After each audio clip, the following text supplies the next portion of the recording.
Hello, hello, hello. I'm Johnny Cash.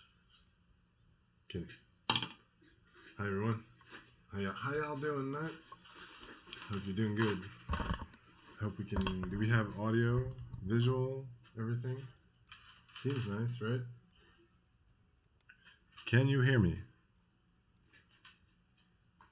I hope you can. Suppose you'll let me know if you don't.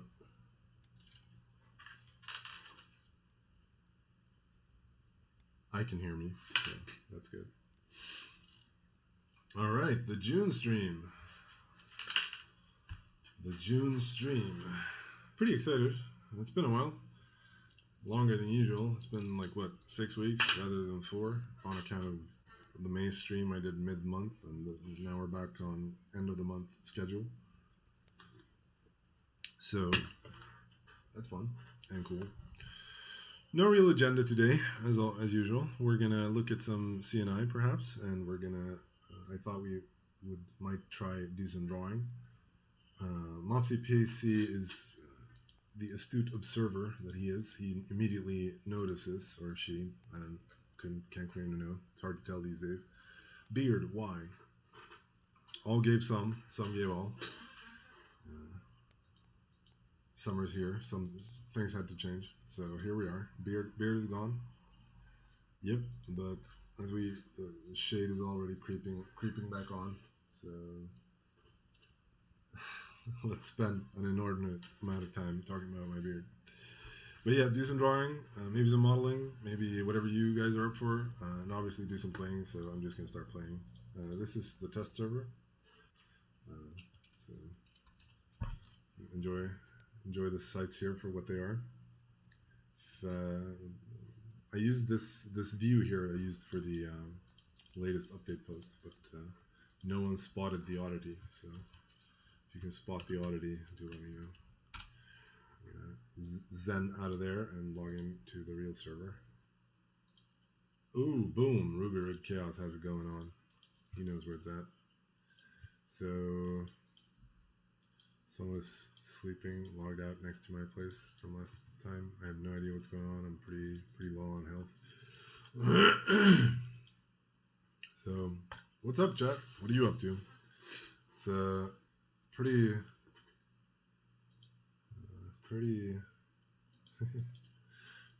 good. I think Mopsy Pasty gave a good lowdown on himself there. Male, middle-aged, he might, or maybe that's I have no idea. So it's a beautiful day here in Sweden, sunny Sweden. I went swimming today. That was nice.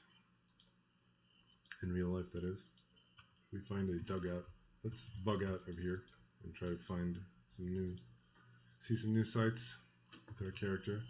When I logged in here, should we go east or west? Let's try to find the ocean. Let's go east, I guess. I have no idea. Let's go east. Oh, we should teleport back to our Hearthfire to clear the initial quest here. And we should pick up some dandelions. So I went swimming today. That was nice. It's a bit cold still. We don't have the heat wave that they have going on down in France. So that's unfortunate, because I kind of like summer is a nice and important contrast when you're living in the far north to the otherwise. There's the new adder icon I added, no pun intended, all puns intended. I thought it worked out better, right? Looks a little bit better. It's a little bit more distinct, recognizable as such. Having a bit of a sniffle, but nothing major. And we can look at the past couple of update posts as well. So, where's Haven at? It's a pretty good question, development-wise.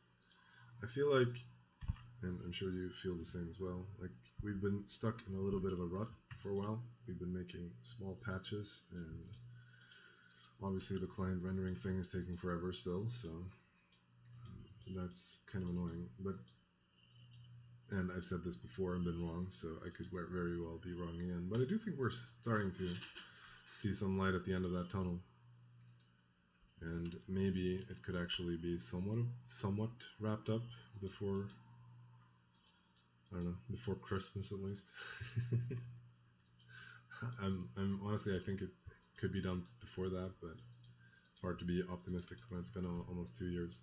So on the upside of all that, when it is finished, whenever that will be, I'm really looking forward to diving into a bigger and more meaningful project.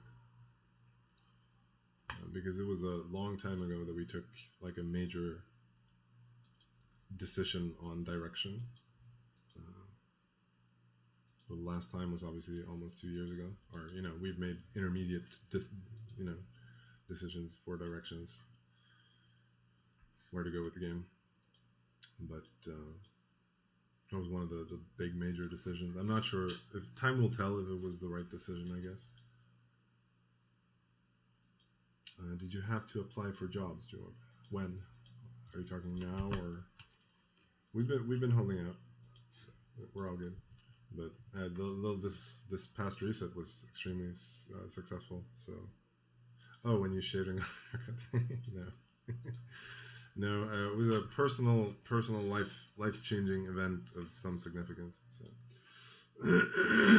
so I decided to, shall we say, surprise and please a significant someone in my life by upgrading to a thank you, Sabinati. So I decided to upgrade my looks for a bit for the summer and for all that. But I think, and this is probably also not a secret, I think the next thing that we're going to tackle, still haven't picked any of these, jeez, is going to be object control objects. And I don't really know what that's even going to feel like, to be legit working on something that is not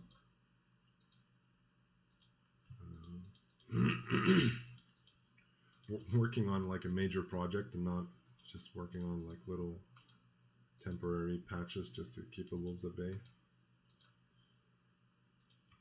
Because I do feel that we need to tackle bigger issues. We're also kind of working up the courage to do a little bit of or not a little bit, do a combat rework quite simply, leaving all commentary on the size of it aside.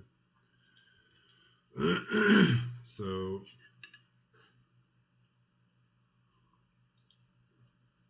Dakan asks, how do you foresee the whole freeform building system working?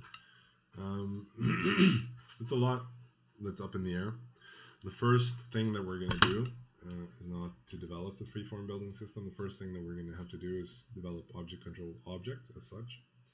And then we're probably going to do like a test case implementation for that, which could be something like, I don't know, walls that you could walk on, or perhaps a raft that you can simply walk onto, like physically, rather than click and use strange UIs to get onto.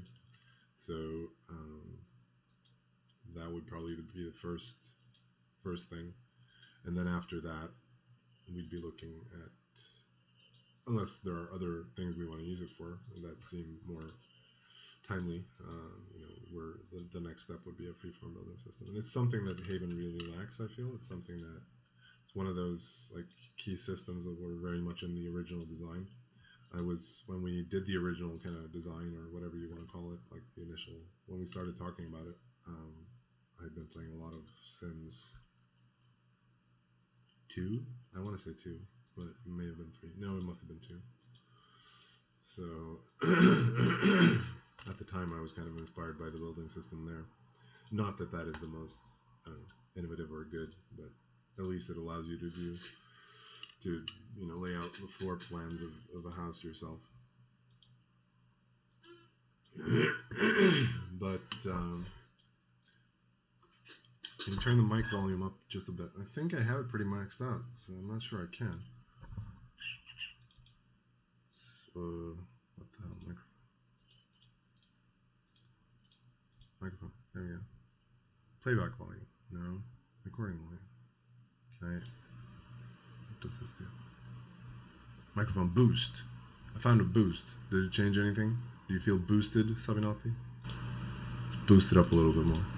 Not sure if that does anything for you. A bit. Maybe it was just me moving it closer. I don't know. We'll try that out. I think the volume is maxed out. More background noise. Should I turn it back down? Back to 10? Back to 10. We'll go back to 10. Microphone. We'll 10 it. We'll 10 it for now. I'll try to speak loudly. Loud and clear. Where was I? Boost 10 is enough. We'll do 10. Thank you for your patience with my tech skills there. My tech skills are okay.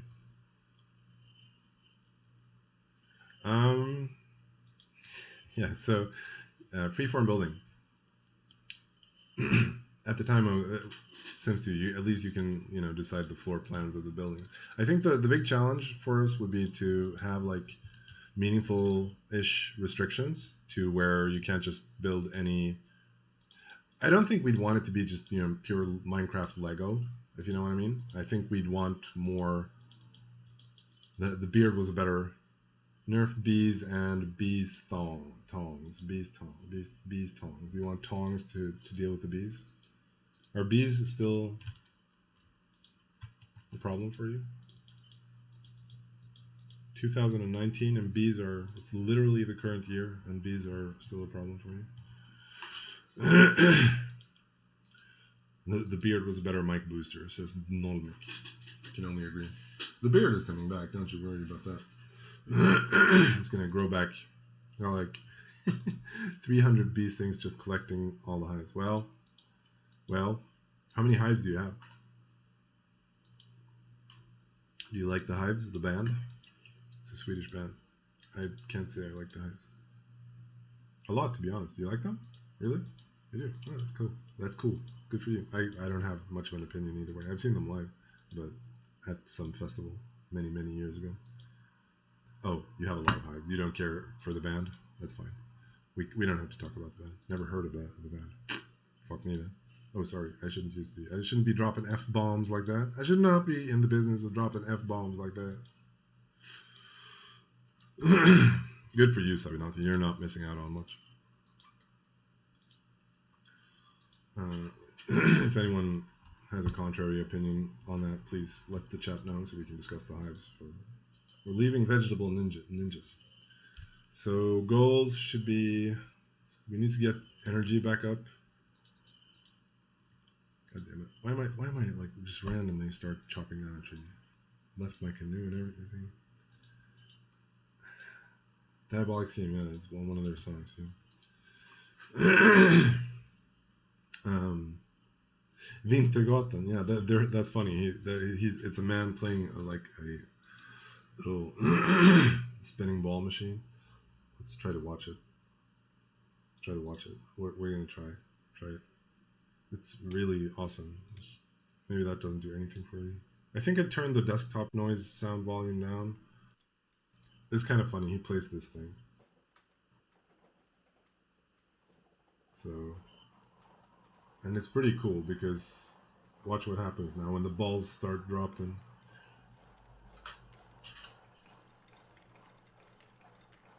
Yeah, this guy is definitely Swedish. Marble machine, exactly. Marble machine music. Well, you get it.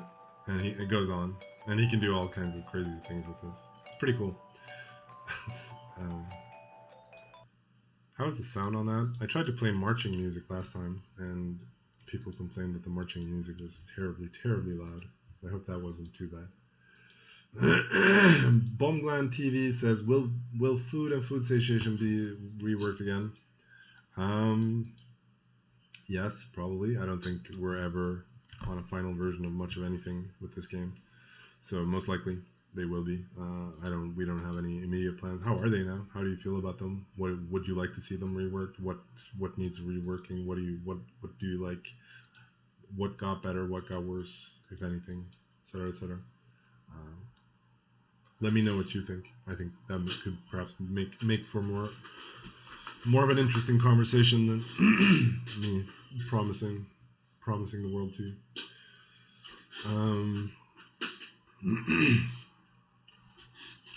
Foods are crazy imbalanced, dude. Crazy imbalanced. Wow, jeez.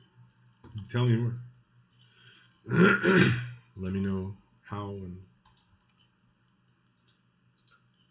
I haven't been playing much at all, actually. Sorry for my harkling here. I haven't been playing much for the past couple of months. Months is saying a lot, but for the past couple of weeks at least, month and a half. Satiations are better than they used to be. That's true. That's whack. Okay, sure. Satiations are better than they used to be, but would like to see less stuff do like 20 to 40% satiation. Yeah, I don't like how they reduced food to a daily chore and prevented rapid growth, but I like that I don't need to throw my life away just doing cheese chores every day. So pros and cons. Most people like it as it was in food and satiation in World 10. Do most people really like it as it was in World 10? Is that really true, Baumglan? Chat, please provide your opinions here. Did we really just make things worse with World 11? I really hope not. But I could definitely see... Whoops. I could definitely see... We need to just call this 170. And just delete that. Don't know, just playing. Eat a little more. So is it just satiations preventing you then? Are satiations the problem that you're having?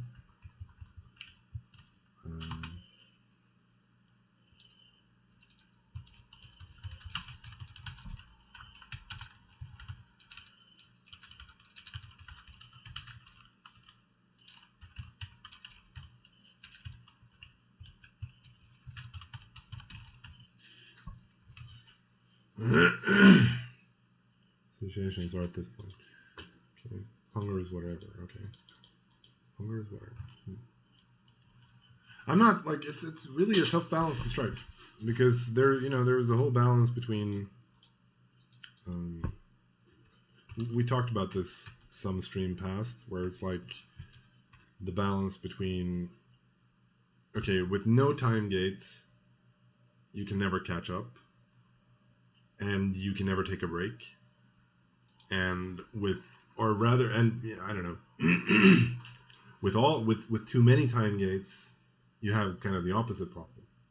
So either how much time gating should there be of stuff in general? Like for example, one food system we could have is just no limitations whatsoever. You can eat as much as you like. There are no modifications, blah blah, no reductions of anything. Would that be more fun than what we have now?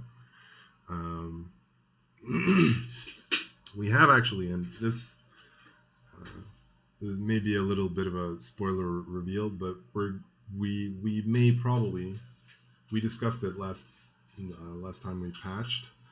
Let's see, Dakan says, I knew people last World who joined halfway through and were completely able to catch up to Titan stats. It sucked for them and they had to know life, but it was cool that you could achieve that. There's a lot of really weak food that should be mid-tier or better, but it's greatly overshadowed by other foods like pork, anything. Okay, so pork is crazy good, because for the longest time, pork was useless. So we've really tried to buff pork. Pork owns, pork, okay, that's good. That's good, because I think pork, please don't nerf, oh, that's fine. That's fine, we don't have to nerf it. I'm just, I'm not, buff other domestics. But won't that make like game meat completely irrelevant? Buff other mid-tier recipes. Okay. We'll call this Sabinote feedback. Buff other domestics. Buff other mid-tier. Game meat should be better than it is though. Better. So So what should be worse? How do you feel? Does chat feel about cheese this world? Because cheese used to be very important, and I'm not sure it is. Is it now? Cheese is a mid-tier thing. Right on. All right, right. Okay. So no, wild game meat is a mid-tier thing. Yeah. Cheese is good. Okay.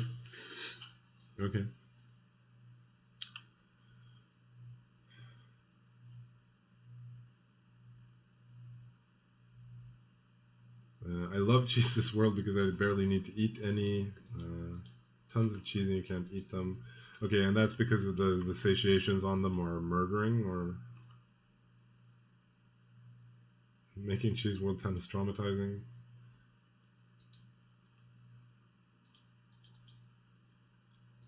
Hey, did I not? There we go. I should have some sound because I noticed when I listened through a good part of my last stream that was when I had the ambient sounds all off, it sounded really quiet in the background. So I think I should have some ambient sounds playing while I play the game. What is those headphones? They are Asus Kerberos. Asus Kerberos, I think they're called. This is what it says on them. You like them? They're okay. The microphone broke a while back, but I don't really care much. I think we should turn down the...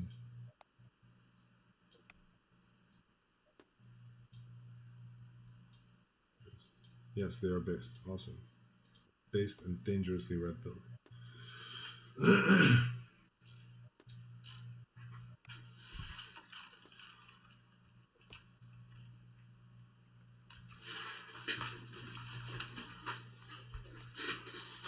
What we're gonna do also is we're just gonna...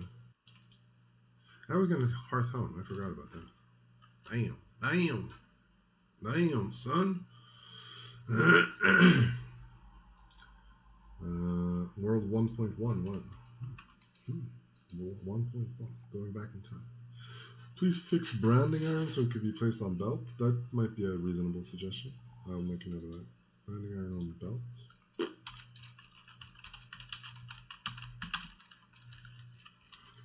This is your reward for watching the stream.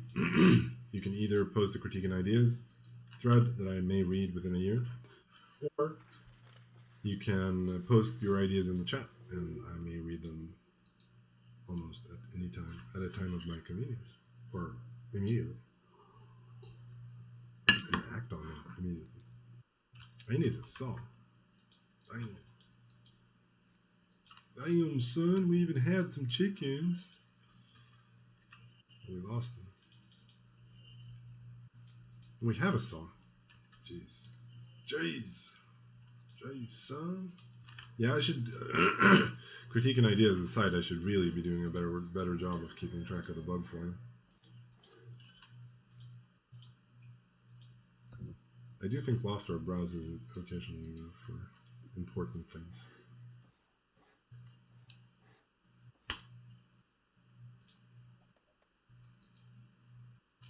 But yeah, I can't wait.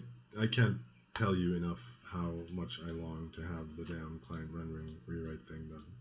It's, again, like, time will tell if it was the right decision to do it, but I hope it will be. I'm really, I mean, it's gonna be good when it's done. So I'm optimistic as such. It's gonna be a good implementation. Speaking of arbitrary condiments, I think this is gonna be, you know, someone really took the time to do the quote unquote right thing. So I'm optimistic. I hope it's gonna do a lot for performance and all that jazz as well. I've been actually toying around with some OpenGL stuff myself. And, you know, it's OpenGL is definitely something.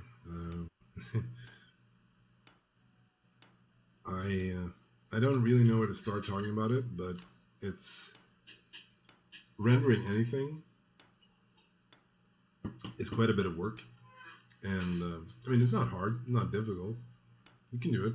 but there's a lot of data, a lot of kind of data streams that need to be in the correct place.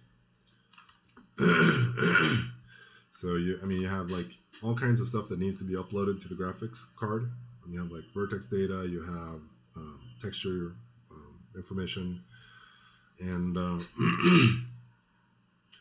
it's basically like a state machine. So the OpenGL pipeline only has like, and one of the things that they hope to, or the idea that Vulkan, that is to say the upgrade to OpenGL, is going to fix, is to have like command lists that you can keep, or draw command lists sort of that you can keep over several sessions, or over rather several rendering frames. So which is why I'm really optimistic about the stuff that Furtic is doing, and it's fairly challenging, or at least it can be, to get it right. And I find that it's slow and clunky programming wise to get anything done. Official Ramsey says, I want more survival elements. I could get behind that. What would they be? What are we lacking? Harsh environment? Like, should you like get a like? There are things that we could simulate better, like your character getting wet and such. I have begun to starve. Jeez, it's bad now. When like dipping him into a river, getting cold, getting more exposure to the elements, that kind of stuff. Why speed growth for trees and bushes was changed? When? When was it changed? Recently? Vlid says, you deliberately made the siege impossible. We certainly did not deliberately make the siege impossible. But we are definitely aware that you presently consider it to be impossible. And that is one of the things that the intention is not for siege to be impossible. Not at all. The intention is for there to be some sort of balance to it. And, I'm going to maintain that I'm fairly optimistic still about the siege paradigm that we kind of embarked on with with World 11, or with the siege chests and everything. It seems like people now tell me that archery towers are way overpowered, and that's probably true. But I can think of several ways to try to balance that a little bit. And that seems like a fun and kind of meaningful design challenge. Whereas in the old system, oh right, yeah, the growth speed of trees, yeah, it was randomized over the map. It was randomized over the map so that you wouldn't know immediately which tree would be the best tree for a particular location. That's the reason. To make that a little bit more interesting, and to make more trees useful, depending on locale. That was the reason. Because it kind of sucked. We felt that like the only tree that anyone ever grew were olives. Was it? I'm sure people grew a couple of trees for the various purposes you need them for, but usually or regularly or normally, it was pretty much reduced to one tree only, and I think that's kind of boring. So that's the reason we changed the growth speed.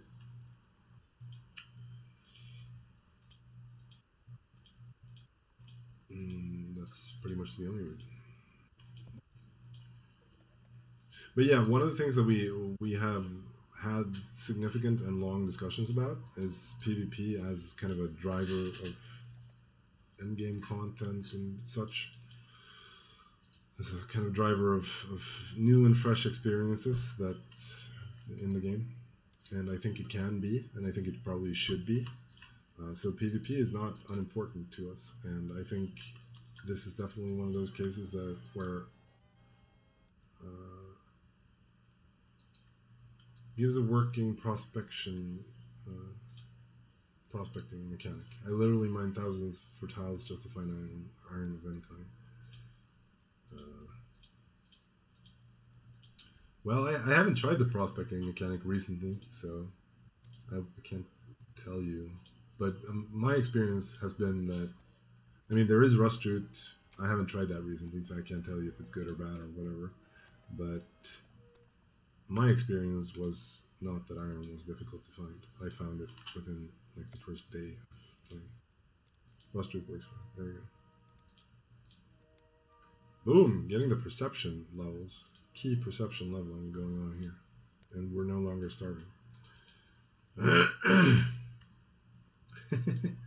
There's Galena everywhere on level 69. Okay, I'll make a note of that for future purposes.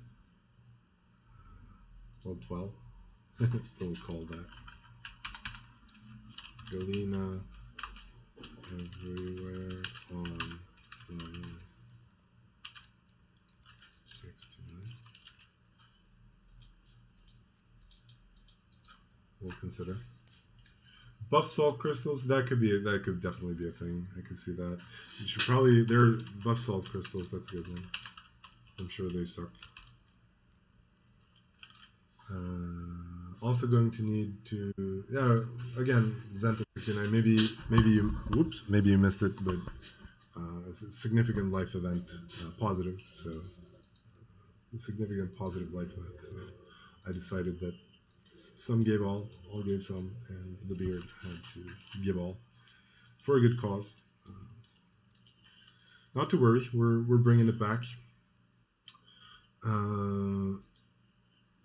But yeah, one of the things, and this is going to be like unique stream reveal, blah blah blah. One of the things that we've been talking about a lot internally, me and Frederick, is again, PvP and that kind of stuff as driver of endgame content, blah blah blah. I talked about that.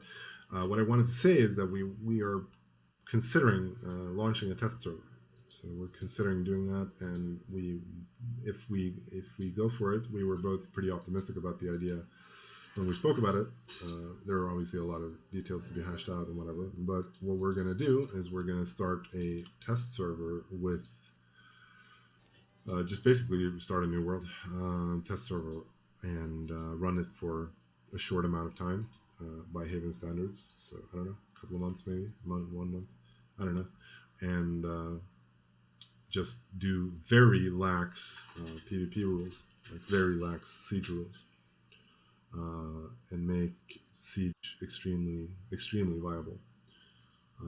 I don't want to call it like a battle royale type setting, but Haven Royale. So that's the idea, or the general idea. And we're also then going to probably speed up like pretty much everything. This is not the big thing that we're working on. We're working on, I've hinted significantly at what we're actually working on, but and the idea there being no requirements, nothing, just it wouldn't be, we're just running it as a test if and when we do it. Any other? No. We're not. It's not. We're going to use the same map generator and everything. It's not going to be anything fancy schmancy. It's not going to be a new world per se, and it's also going to be short-lived if we decide to do it. I think I can say for fairly certain that we're going to do it. But the idea basically being to run a test on, because one of the things that we kind of feel that the present political situation in the game lacks is dynamism, and that's obviously tied in to, I think there are a couple of issues, I think, and people have pointed, these are not secrets, people have pointed to them, things that differ between Legacy Haven and the presently running iteration of Haven is, at least one thing is, in Legacy, teleportation, fast travel was significantly more lenient, and the siege system was perhaps more approachable, or perhaps, at least siege was theoretically perhaps possible. But the idea of running a test would be to have a significantly more dynamic situation in general. So at least that is what we're talking about. So, and that's really a kind of a design. You have on the subject of locality and because Haven is a multiplayer game, right? So there's this conflicting design goals between locality on the one hand, like we want locality in the game to matter. Like it should matter where you are. You shouldn't just be able to zip zap around completely willy-nilly around the map. On the other hand, we want you to have ease of access to other players. We want you to be able to meet and have interactions with other players relatively easily. That could arguably be said to be a design goal. And I don't know. Make a bucket and carry that around for water. That's a good idea. I should probably do that. I need a shell. Okay. Fuck yous. There we go again with the F-bombs.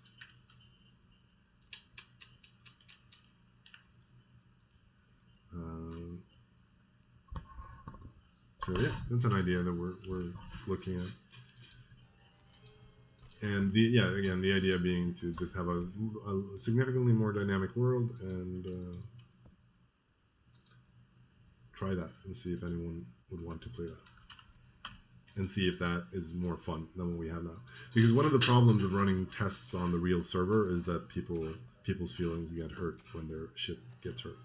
Especially when we make or when we fail to foresee the implications of rules changes. So. And I mean, we've been negatively disposed to test servers in the past. And I guess we still are, but the difference perhaps being that this would be more of a, the server proper, the core of it. So. What you complaining about, bro? Why can't we fish with this fishing pole? There's a lacking a wee bit of a, it has no hook. We need a hook. Make a hook. Kind of not trivial to get your energy up when you're a wee struggling noob.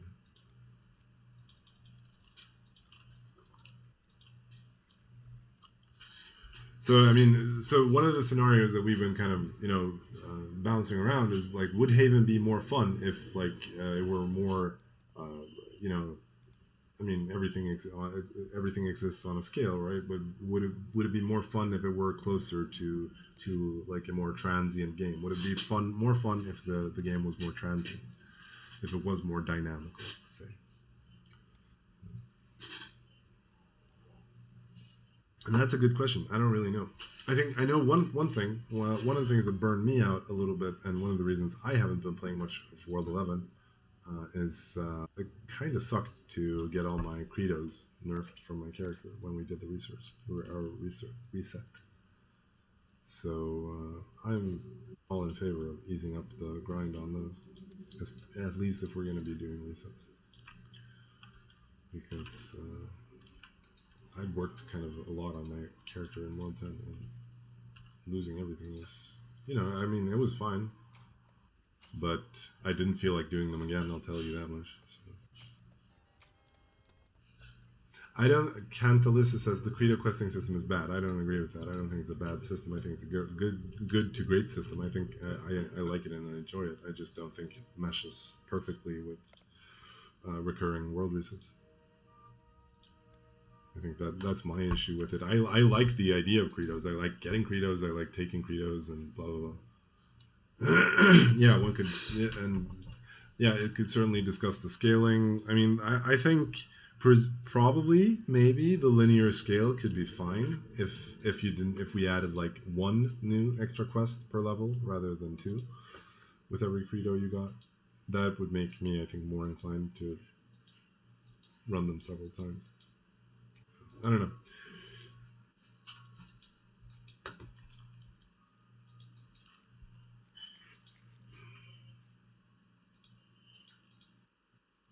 No, yeah, no, Cantalissa, yeah, sure, I see your point at least. But that was also kind of the point behind them. The point behind them was to add something that you could be doing forever. So I don't know what that says about something that you could be doing forever. Is that just not fun? Is it? I don't know.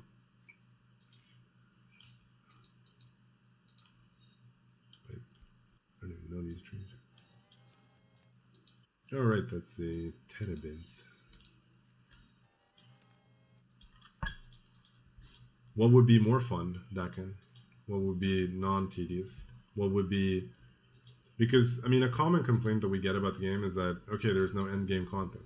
So what is end game content? What is something? I mean, PvP is end game content. I could certainly, or I would argue, PvP is end game content. It's something that you can do forever, and it could theoretically be fun forever because you can get a new rush with every new situation.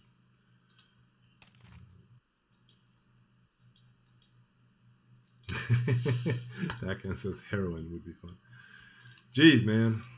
No, don't do drugs. Drugs are bad, okay? Heroin and heroin.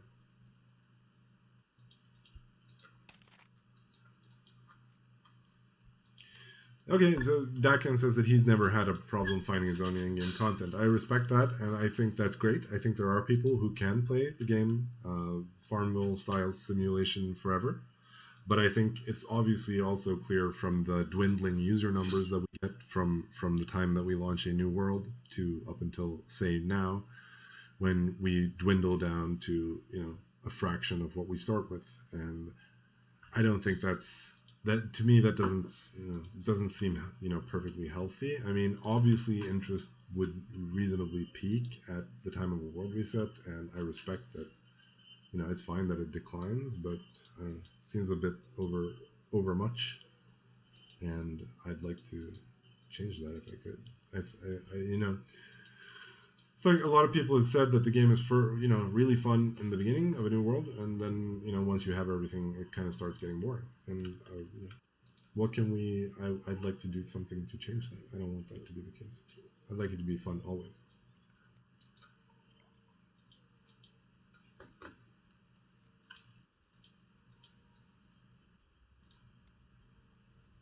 What's the long-term goal we can strive for past the first month? That's a good question, right? What would be a long-term goal? The end is near. That's good. Role-playing.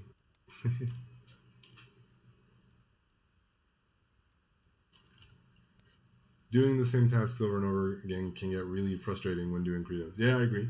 But I also think like you have to. I don't know. I at least last world I approached them fairly casually. So I did them, when I felt like it, and I took a couple here and there, and I thought it was pretty much fine. But it hurt losing them with the world reset. So. And that's the first time I've ever felt that with a world reset. So usually it's very much good riddance for me, but this time it was not so.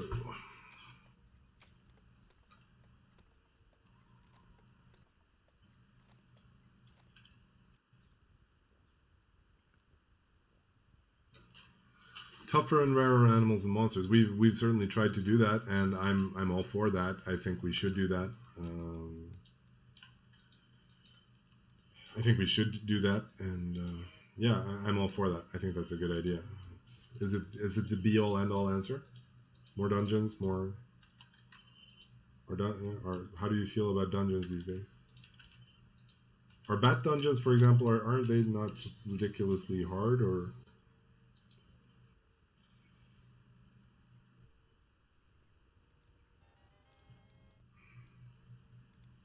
Sabinati says, I haven't seen a bat dungeon. Interesting.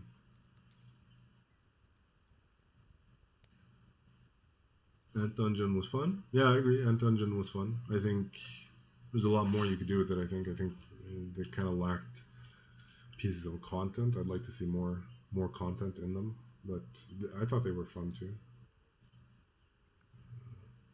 Beaver Dungeon, we got wrecked in the first room. All right. Unfortunate. And didn't try again, or someone else took it. Yeah, Infinite Beavers, yeah.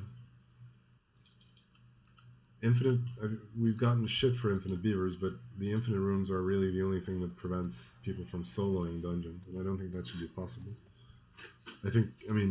I want there to be very strong incentives to use multiple people when completing them. No one will do one with me. Okay, so why won't they? Because they are terrible and because you can die in them? Maybe that's a bit harsh. Maybe, is that a bit harsh that you can die in dungeons? Should that not be so? Should dungeons be more lenient? There were 4 of us, okay. Yeah, no, I'm not saying that you can't fail when there are more of you. I'm sure you can fail. I'm just saying that in World 10, when we first introduced Beaver Dungeons, I could have soloed them myself were it not for. I mean, granted, we probably introduced them fairly late, but I could have soloed them were it not for the rooms where you had to deal with multiple beavers.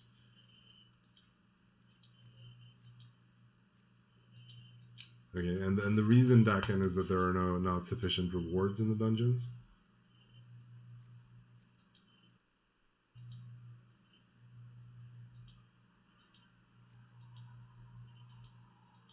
Are the rewards too poor? Could they be better?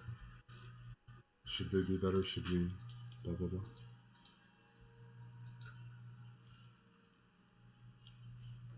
Do you have plans?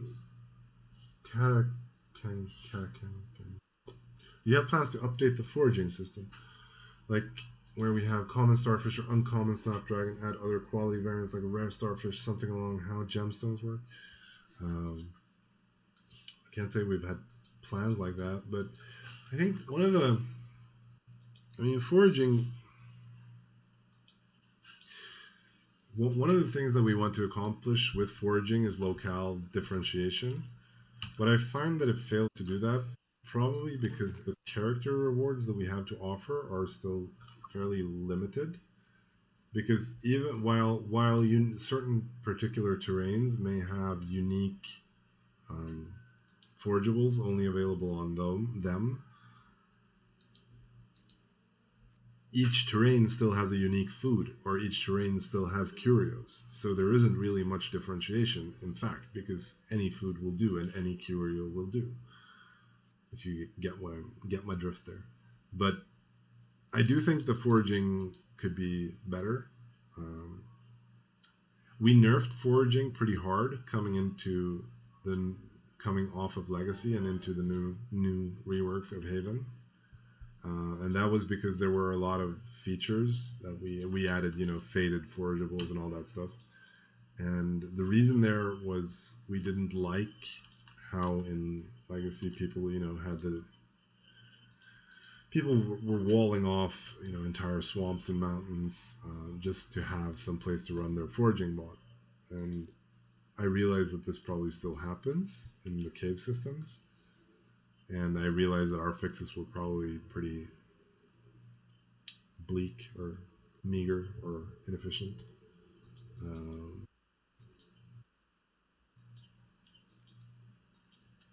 Well, Dill Clan, I mean, a lot of those I think should be plannable. Like Dill, for example, should certainly be plannable. That being said, like maybe the garden pots were, I mean, people have argued that they were a pretty hard nerf on foraging, and I mean they were. You shaved. I hate this. It's fine. We're bringing it back day by day. It's gonna get longer. Why should dill certainly be plantable? Because it is. It's an herb. I mean, come on. People grow dill.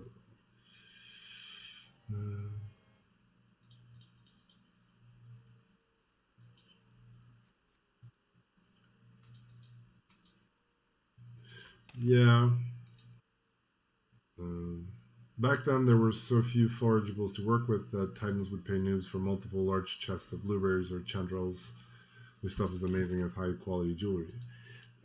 You know, so what's the reason they don't now? Because all those things can be replaced with other things that can be crafted or otherwise produced in the autarky of your own home.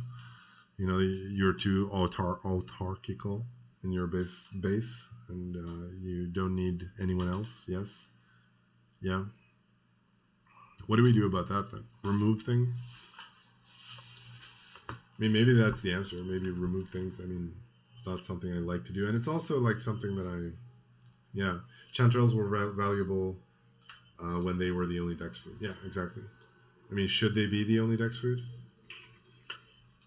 I don't know about that. I kind of like having the variants. I mean, I mean, maybe there is a case to be made for like haven't really been valuable since like World 6 or earlier. Yeah.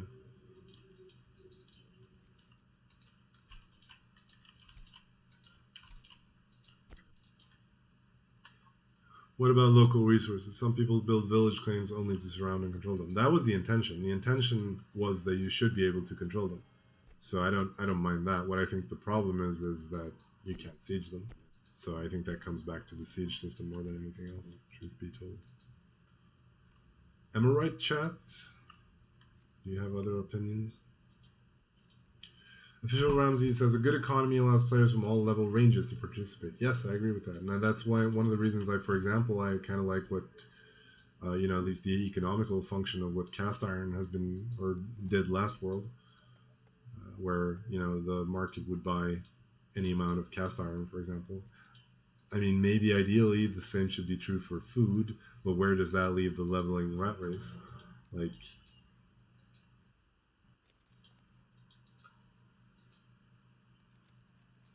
if only we had functional barter stands. What's wrong with barter stands? What would you like to see changed? Don't just say that they're non-functional and then don't tell me what to do. I mean, tell me what to do. Tell me what to fix them. How to fix them. You could do it with food if you removed satiations and hunger. Yes, I agree, but that goes back to the problems that we were discussing earlier, does it not? Like, where does that leave us? If we, I mean, I'm willing to entertain the thought. If let's say we just removed satiations and hunger completely, what would happen? Would that be purely for the better? Would that be all good? Like, it seems to me like one of the things that the time gates were intended to accomplish, because this was, I felt, a very real problem in Salem, was that, but maybe that was due to the fact that, I don't know, time not spent grinding was time wasted in Salem, because there were fewer restrictions to how you could level up, and I feel that there is the distinct risk of something similar here. I mean, when there are time gates to the system, you do get downtime where it's like okay to relax and just play the game in any way you want to. You're not forced into the grinding rat race just all day every day. So, I mean, I'm sure there are happy mediums. I mean, or maybe there could be happy mediums between those extremes. Or do you see the extremes that I'm trying to point out? Am I making myself understood? Am I being clear? Do you understand why we have these time gates? Or I mean, that's the reasoning behind that. Simple question: would it just be better if we removed them? Quite simply, like no other change, we just remove them. All time gates are gone from the food system. Would that just be objectively better? Blid M asks, can humanoids be added or aggressive NPC? Yes, they could be. They were in the first version of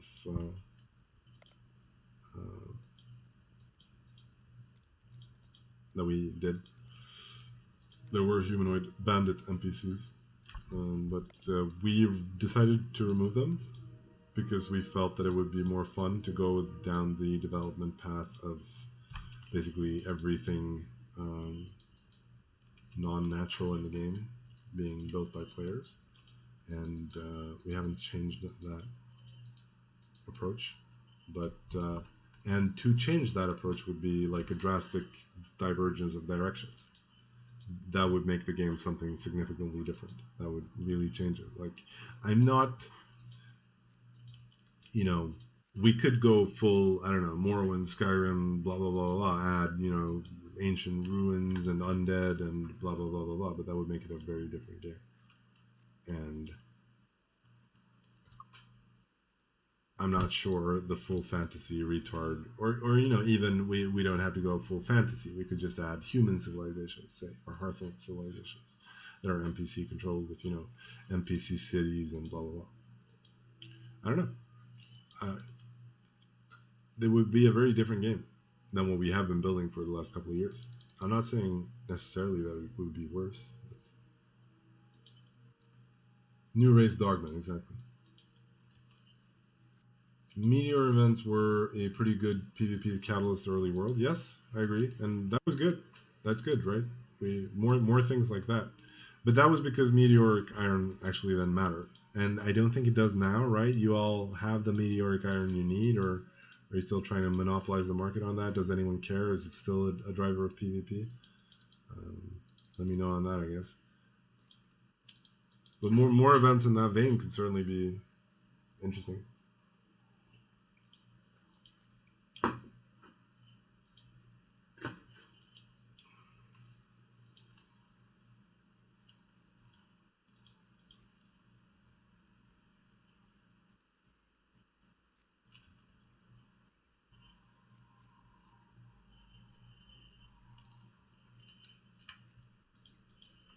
Meteors are less meaningful now because why do you need more Evo to fight somebody you're already winning against? Oof.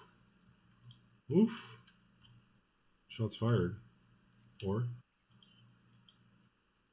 you're already dominating so hard that it's not, you don't really, it doesn't matter, or...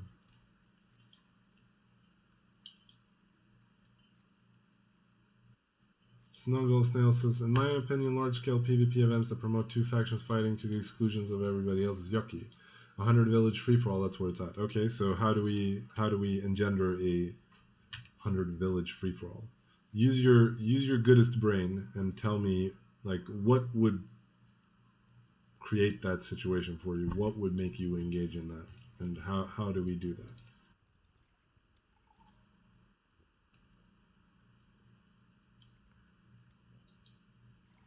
Hunger is kept at 300%.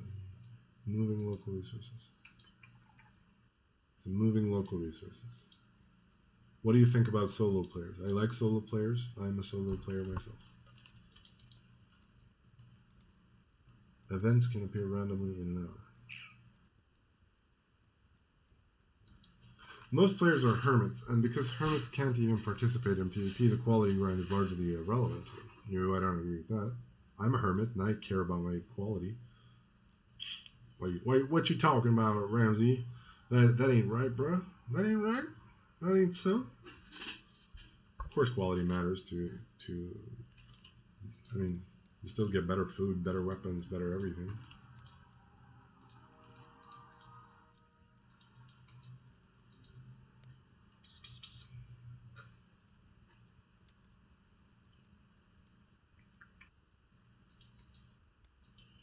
Okay, so Zented69 says local resources move all the time. Every week, events cause this, like earthquakes and meteors and weather events. These events all spawn fun stuff too. The world is live. So basically, more strange drops all over the map.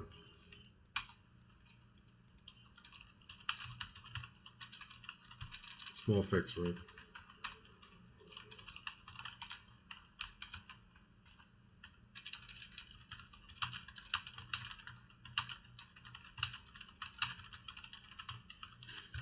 I don't disagree. Like that's you make a good point there. I think that's certainly a lot to be said for that. The world is alive. Yeah, I mean more dynamism in the world. That's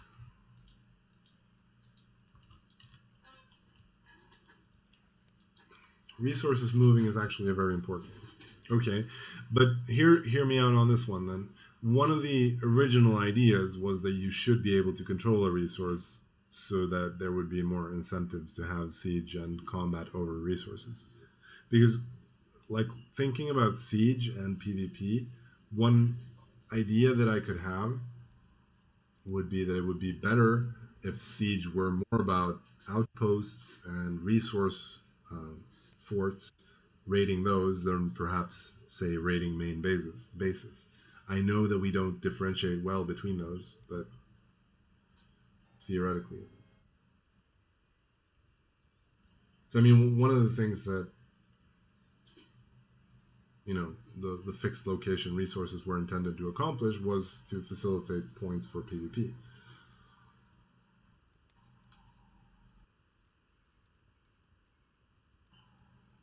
Maybe some move and some don't. That's fine. I mean, that's perfectly reasonable sentence. I mean, maybe that's the answer quite simply.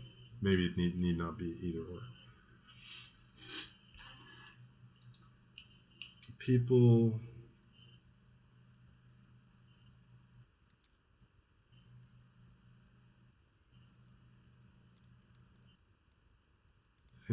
I spent a lot of time fighting my neighbors over escalation routes. It's suspect. I would have fought people over them a lot more if I didn't have to ally myself with so many people for things like meteorites. So basically, meteorites are forcing you into a giant alliance. That's interesting. I'll make a note of that.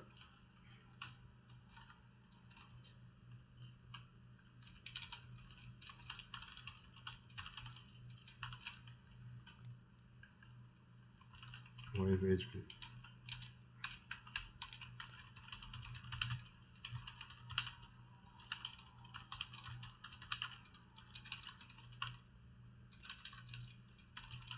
I hope that's an accurate summation of what you told me there. That's interesting.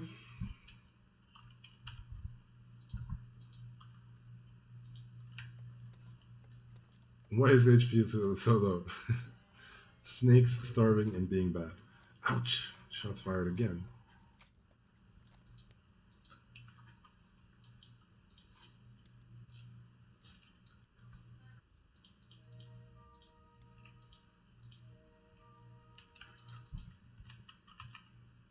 But we're getting there.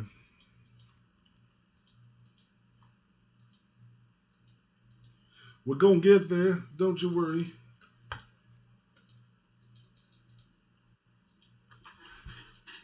Yeah, that's interesting. More dynamism in terms of things popping in and out of existence, and so dungeons were a good example of that. Then dungeons were a good add. There should be more dungeons.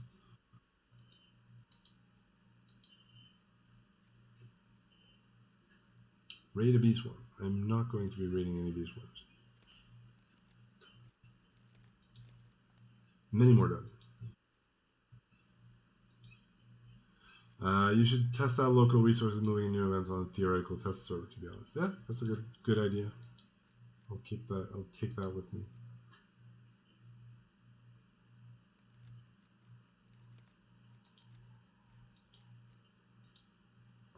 Yeah, I mean, maybe the real answer is that a variation here would be optimal, like some resources being static, whereas others move and pop up elsewhere.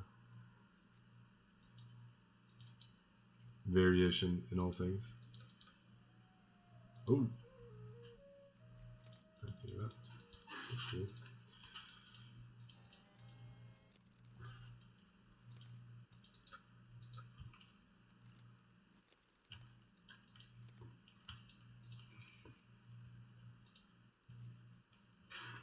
But those are good things. I mean, and it's also not like impossibly hard to add.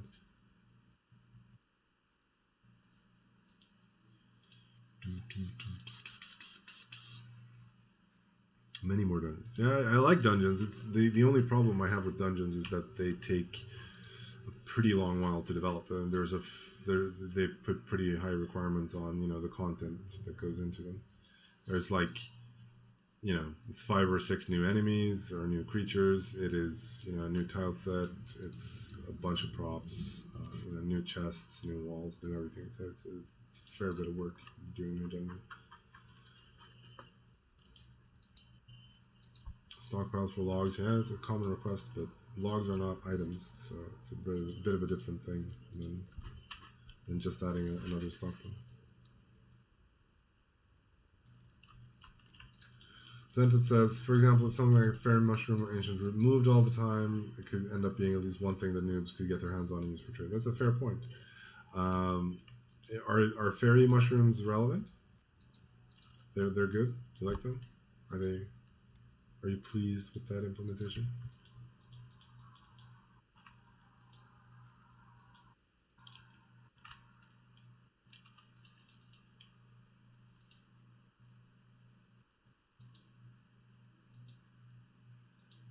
I have my hat on. It's really warm. It's summer. Dang.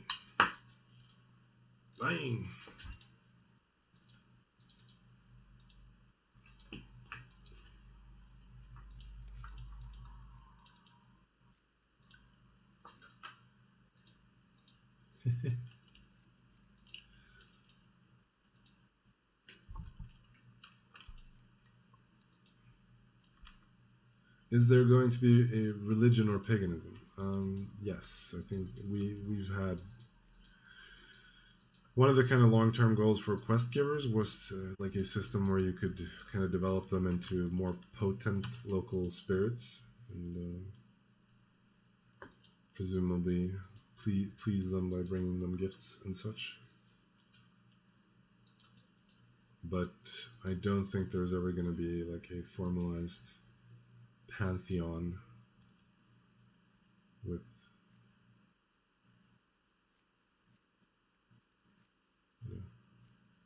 no, I don't think there's ever going to be a formalized pantheon. That's not really how we do things. I like the kind of vague references to the old gods and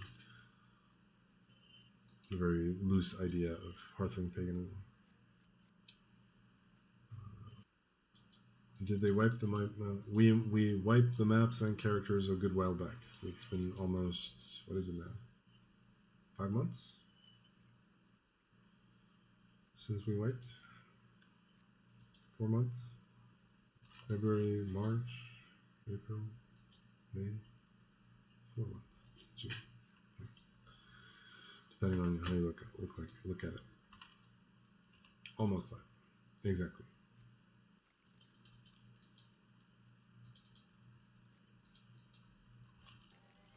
Do do do do.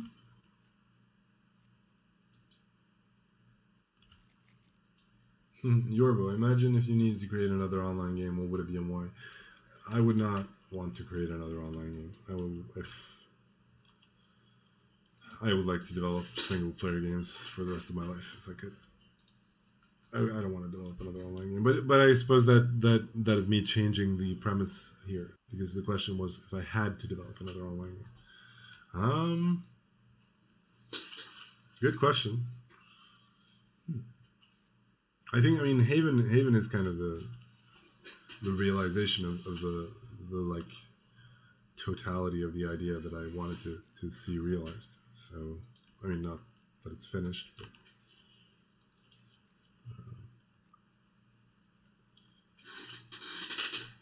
so I mean, it's easy for me to come up with like various skins of Haven, where it's like basically Haven in another setting. So Hearthlings in space, Hearthlings in,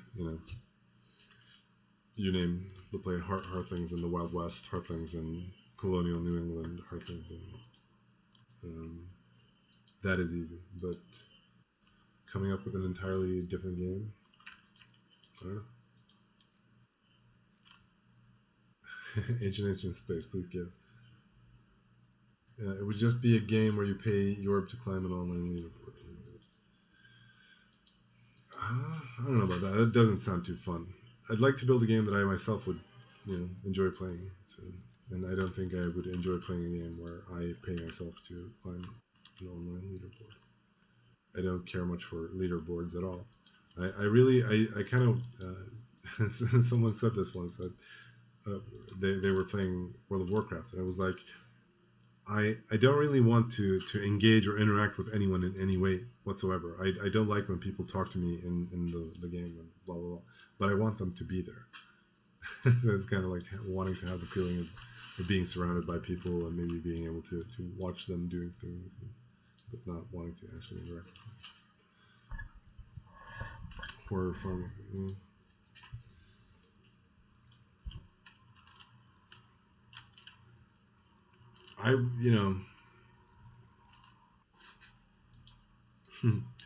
Like honestly, just some sort of like a shooter game could be fun. I like games where I try to always have like a shooter on hand. For the longest time, it was Max Payne, which that you can just fire up and hop into and just when you want to shoot something. So shooting range online, maybe. Yeah, Max Payne is really good. It has some really good mechanics. The kind of Matrix time slowdown thing was cool. Yeah, why are there no other good bullet time games? That's a motivated and good question. Bullet time is an awesome mechanic.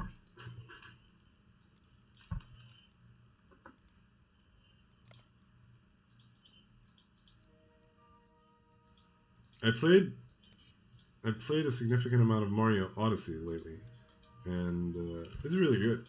It's a lot of fun. It's very derpy and quirky and kind of, I don't know, offbeat even for a Mario game. But there's some really cool and innovative fun mechanics. Like I love the 2D implementation where Mario sometimes, warps into an old version of a SMB1, and you have to navigate an SMB1 level to advance into the level, and blah blah. 2D Haven Dungeon 1, yeah. Now we're talking. Did you ever play Super Mario RPG? No, I did not. What platform? I haven't even heard of it. Tell me more. Would recommend. Right? SNES, really? Never heard of it. Wow, I missed out. Really? You shitting me? You shitting me, dog?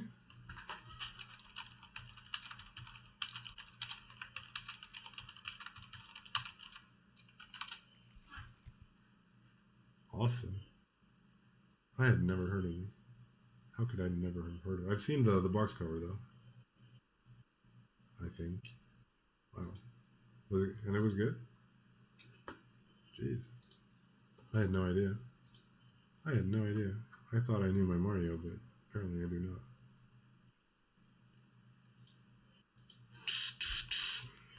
not. May have to check that out. Just play the ROM. Yeah, of course. Right on. Awesome. I'll may check it out. Man, like, dude, there are so many games right now. It's just, the world is just full of so many. It's like the indie scene and everything's just exploded. There are so many games. You cannot keep up with them. It's a good reason to play old games, I guess. I played a bit of a, what was it called? Fantasy Battles, Fantasy Generals, Fantasy... What was it called? It's an old tactical style game that I had recommended to me. Here's an idea. Let us dedicate a Charterstone as the realm's Charterstone, which offers greatly reduced will cost. Or we just reduce the will requirements. I mean, that seems a lot simpler to me. We don't have to like bend over backwards to. I'd be open to just reducing the will requirements. Maybe I shouldn't be mumbling. Maybe I'm a mumbler. Maybe I should be more clear in my speech. Sit up straight. More of a gaze of steel as I talk to you.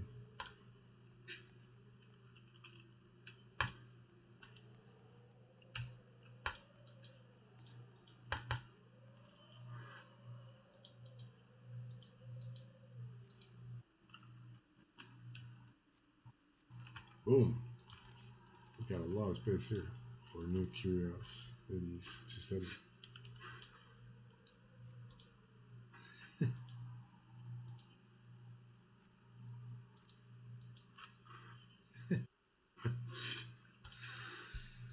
Trust me, Mopsy Pacey, we're all waiting for the client rendering rewrite to finish. You are not waiting more than I am. I'm waiting just as much as you are, if not more. I'm waiting more than you are.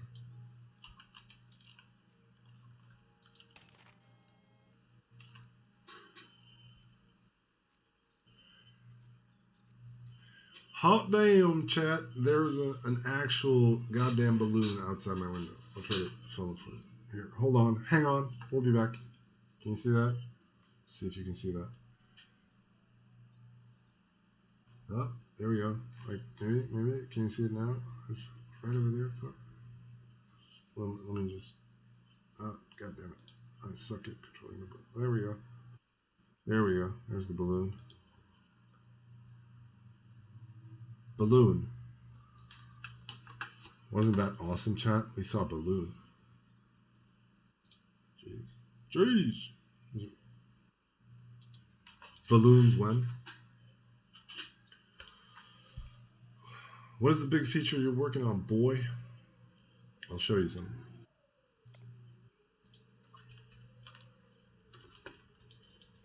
I think they're around here. Around here somewhere. Here we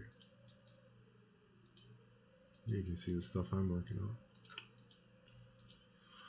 I just got to go through all the damn trees and draw new textures for it.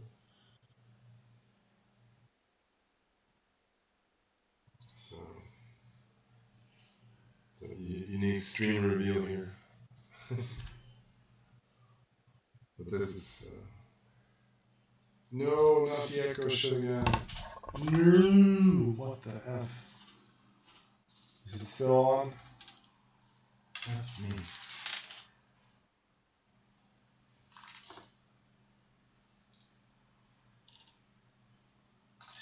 Hello, hello, hello.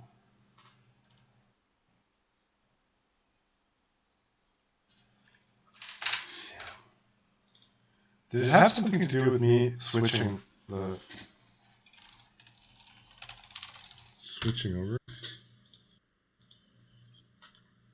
Still echoing?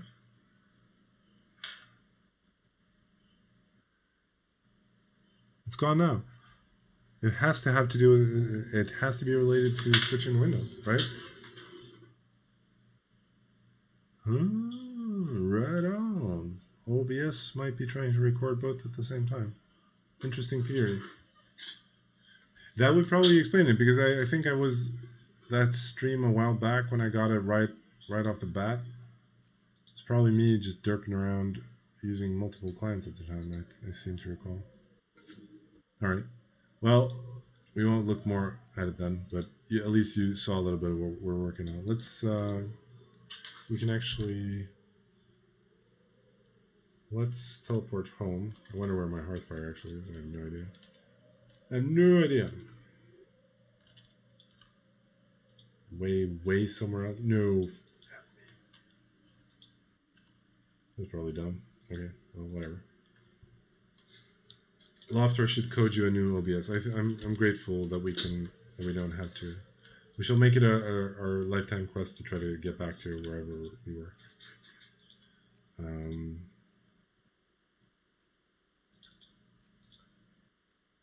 Well, what I was gonna say was, let's have a look at what we're doing here. So, trees. Infinite load time. So there's a tree. There's a tree.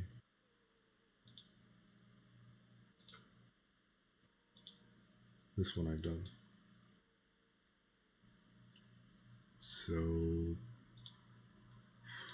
have we done that one? Have I done this one? Have I done that one? I'm not sure. Let's see.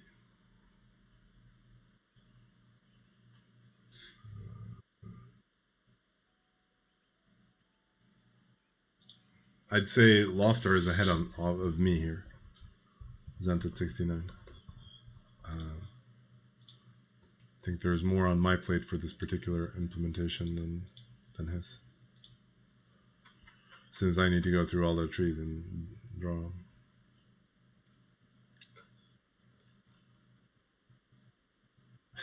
Two-year head start. No, no, we haven't been working on seasons for two years. Get with the project.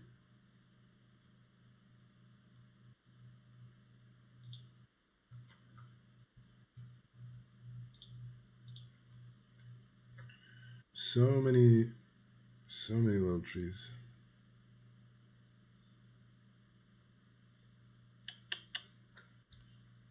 Chase tree. Let's take a look at that one.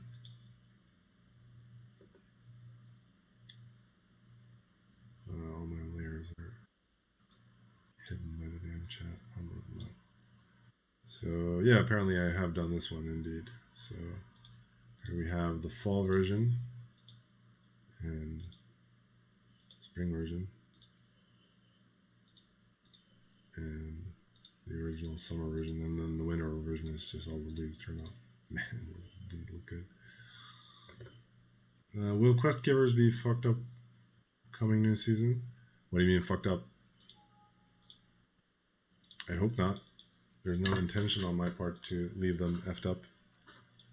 Am I walking right into a boar?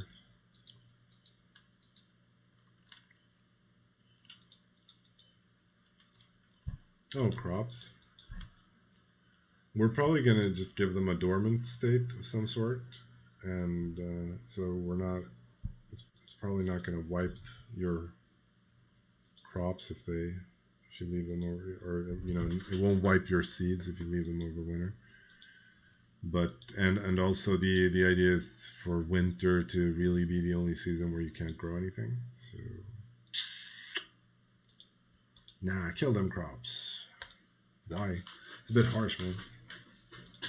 You left your base at the wrong inopportune moment, and we're also going to make the idea at least is to make summer 3 times longer than winter, or then summer will be as long as the other 3 seasons total.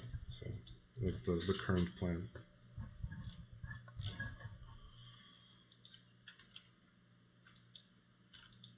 So, and I think, speaking of the world coming more alive and being more alive, I think seasons could be a good change there. Boom, found some brimstone.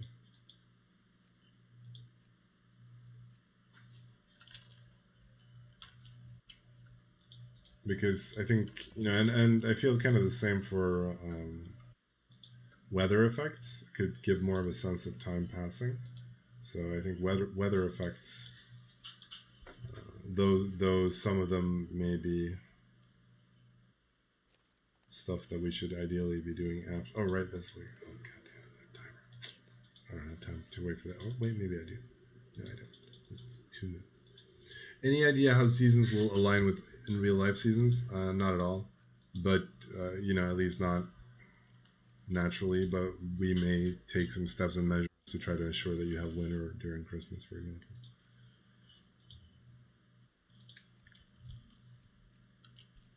I can't wait 2 minutes on stream. Sorry. maybe that reveals it as a bad mechanic. But again, the idea behind the mechanic was to enforce some more PvP, so there was a good cause behind it.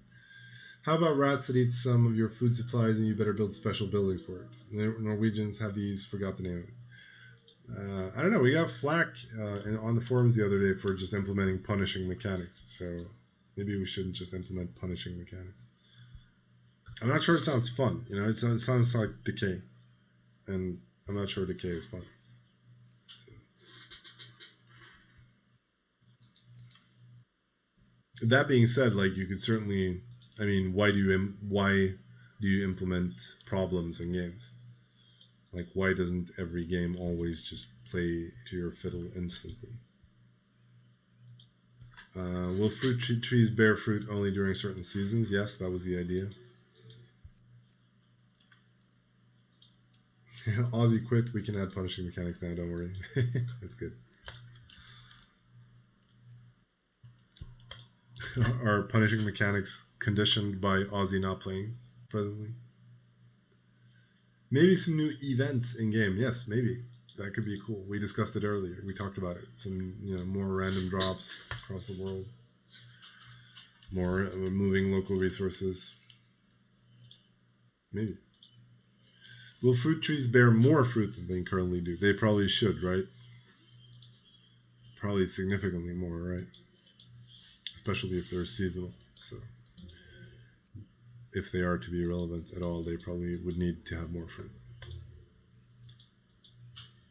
How are the seasons going to affect the average spruce cap in a palisade? I think things like animal availability, forage availability, that kind of stuff. Ideally, I think it should come with some sort of, we haven't implemented this yet, but some manner of temperature measuring. A bit torn on that one, because I noticed in Breath of the Wild, the Zelda game, that the mechanic where you have to wear warm clothes in cold climates seems like a good idea on paper, but in practice I found that it was not particularly interesting. It just led to, okay, it's winter, put on your winter gear and always carry your winter gear around with you. And that felt not so much fun. So then again, one of the original kind of ideas for Haven was that winter should be, inspired by Unreal World, winter should be a punishing and hard time. And we had requests for more survival elements earlier in the stream, so temperature and exposure to the cold and whatnot. What was that game called? The Long Dark? Was it called that? Did anyone play that? Did you like that one? Was it a good game? Was it called The Long Dark? The Long Dark. No. Oh, Canadian.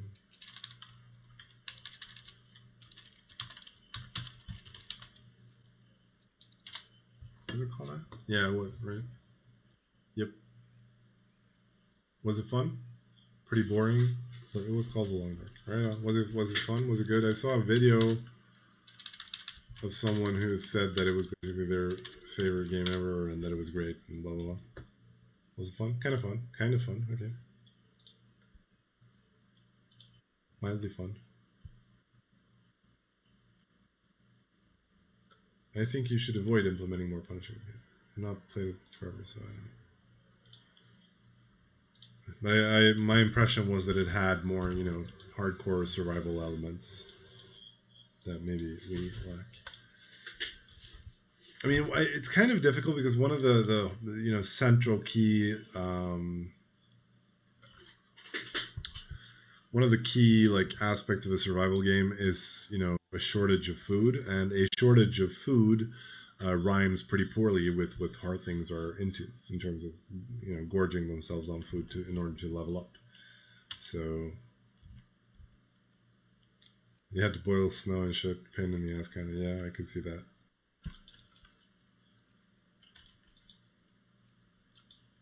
Kind of boring but interesting, right?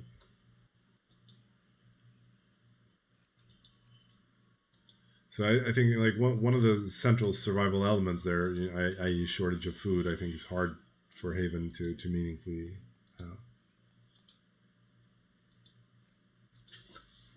right?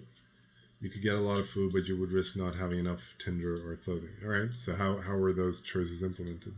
Why? Because I would definitely agree that points of choice are things that make a game fun. So maybe there's too little of that in Haven. Maybe.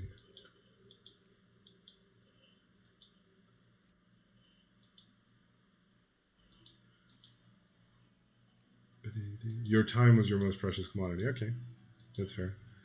Again, another mechanic that is somewhat hard to replicate in Haven, I think. It's also the fact that all players play in the same world kind of makes it difficult because you can start multiple sessions in the same world. So we can't really limit people by time, for example, because they could just roll new characters. So there was a thing in Unreal World as well, had a pretty decent simulation of you could do certain things that took longer time, like fishing, for example, took a lot of time in Unreal World. Takes a lot of time, and you're not always guaranteed to get something, but we can't really replicate that in Haven, having your character, because in Unreal they could then speed up the progress of time, so you wouldn't actually have to sit through it, but in Haven that's hard to do. So the multiplayer environment certainly enforces certain peculiar characteristics on the development and gameplay experience.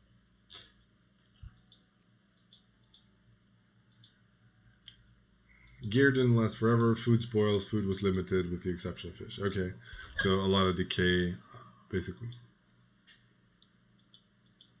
and you have to do the same motions over and over again. Gear was repairable, right?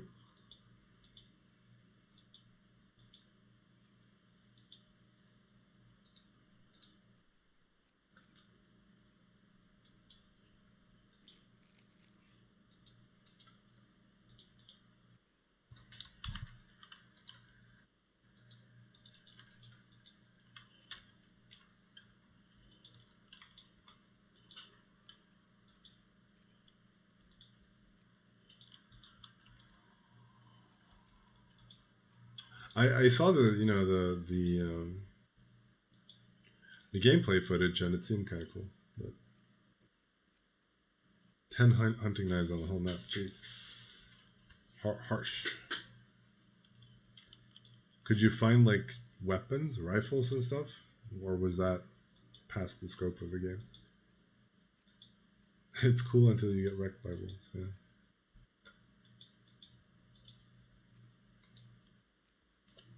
Yeah, there we go. Okay, cool.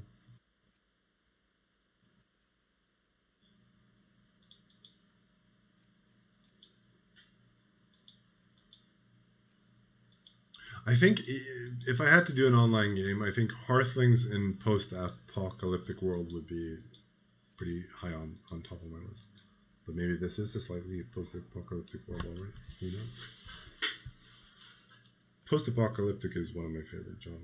I think it's really cool and fun.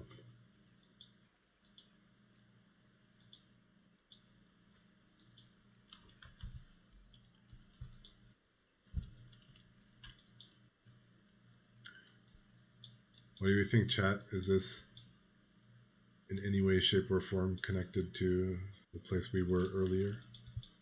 You have no idea.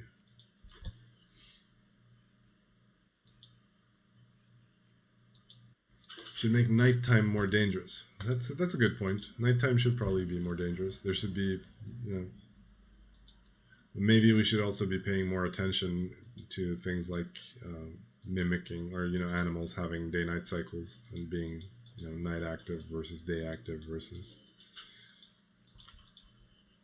That's probably true.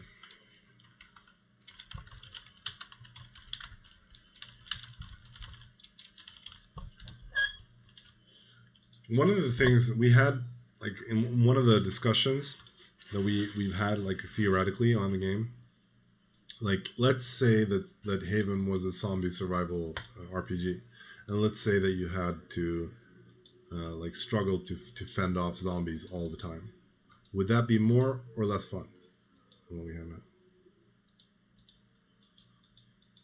Because one of the kind of questions that I've had, in my mind is, or one of the ideas that I've had in my mind is that the world doesn't do enough to engage with you. It doesn't really want anything from you. So there, which leaves you as a Hearthling with very little impetus to action at times. Something that I've felt, like especially if I've logged in and been gone for a while, and have a lot of animal mess to clean up and blah blah blah, and not a great deal of impetus to action.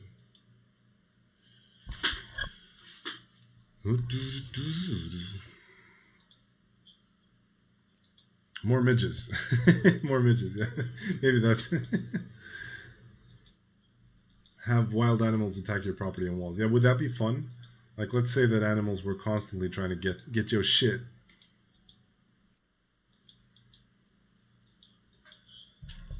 Would that be enjoyable? It would be more intense for sure.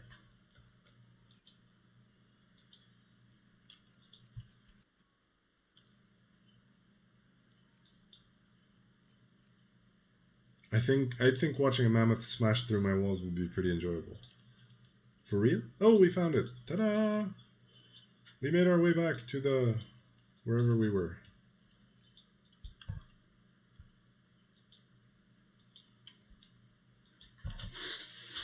And would that be enjoyable? Would it be enjoyable if like a tribe of trolls showed up outside of your village and tried to attack it? Would that be fun? More wounds, please. Always up for more wounds, grumpy one.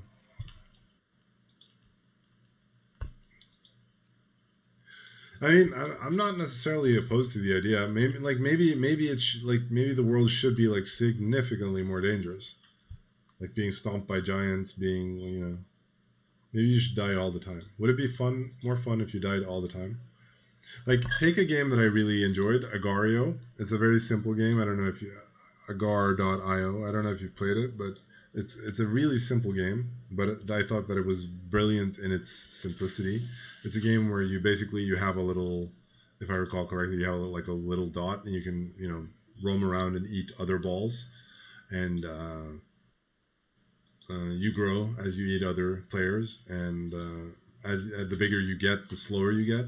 So, and basically the idea is to have the largest ball on the server. And the point being that the game is extremely transient, but still a lot of fun. So if you could bounce back quickly, yeah, sure. Currently, it's so much time to level. Yeah. So would the game be more fun if leveling were easier and the game was more dynamic? I suppose this is what the test server could be useful for. Make leveling significantly If dying was not so devastating, dying could be a very engaging mechanic. Right on. But aren't the high stakes important? Aren't like the high stakes of actually losing something a part of what makes the experience kind of interesting? But maybe the stakes are just absurdly too high, quite simply, to the point where you can't even learn or do anything. They're too high right now. Yeah, sure. Because that was a point that someone brought up on the forums as well, is that the tradition change mechanic that Legacy had was a good one, and that point spoke to me. I thought that was a good point to be made, because it was also kind of interesting that you at some point had to actively take the decision to commit your character to PvP or whatever, and I thought that was an interesting point. But yeah, they're probably too high right now. I also don't like how obviously the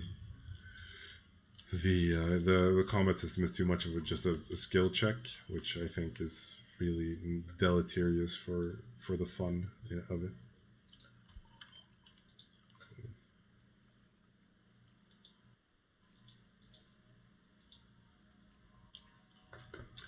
Zented69 says, I think that the more powerful you are, the more the world should attack you. Like maybe your character's stats or village age and authority create some sort of zone that can spawn attacking trolls or NPC warriors. All right, that's interesting. I mean, would you be fine losing your village to something like that? I mean, obviously, maybe with our present combat AI, that would never happen. But I mean, theoretically, if we did it right, so to speak, would that be fun? Like, the giants raise your village. Maybe it would. Again, maybe on the premise that everything is more transient, it would be fun.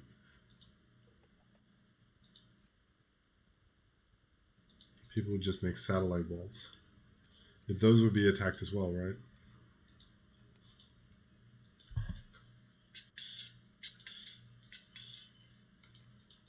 Well, I'm pretty stoked about running a test server at least. So I think that could be. We could try some of these things out. We want more wounds. I want more wounds too, sir. What wounds do you like? What wounds would you like? Yeah, Sabinati, I talked about outposts versus main villages. I think it would be good if you couldn't take a vacation from the game. No, that's true. I mean, and that's the reason why we have the siege system we have right now. But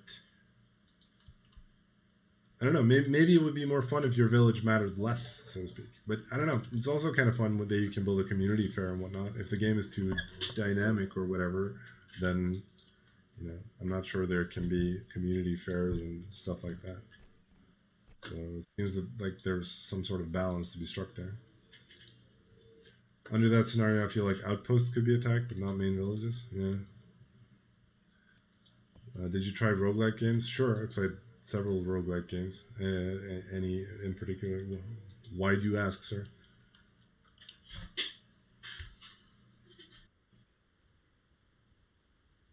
When there are only 1, 2, 3 dominating kingdoms in the world, all that is left to do is sit inside and guard quality until the end of the world, when everybody just fucks around.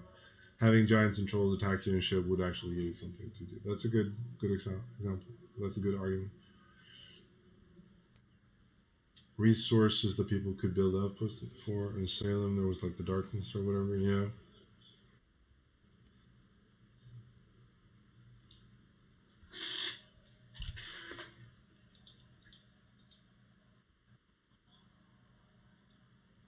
Dafels94 says, "What do you think is the optimal player count for the game right now?" I think about 10,000 people online. I don't know. I just think the more the merrier. The more people are playing, the more fun it's going to be. That's my simple answer to that one. High stakes zones would be really cool.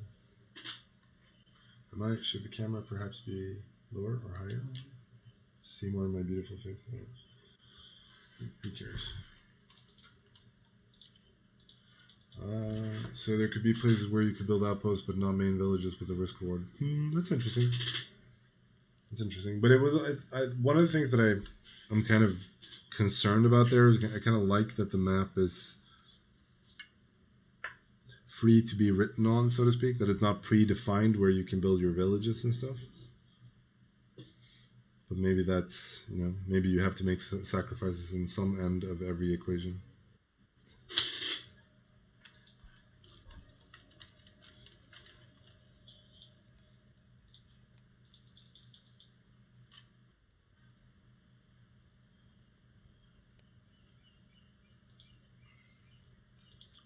Maybe you make H&H more random.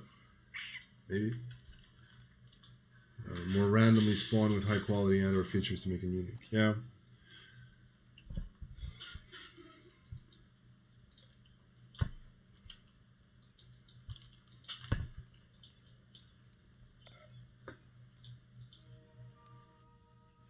Because I mean, dungeons are kind of intended to be really rewarding, but also kind of really dangerous. So, but maybe let us write our names on the stuff we make. Do you really want names to be written on effing everything?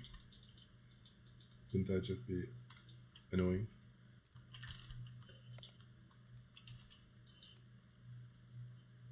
Dungeons are cool. Would like more of them and better scaling. Scaling in terms of, you know, the character level required to run them, or smile. The most retarded autistic smile.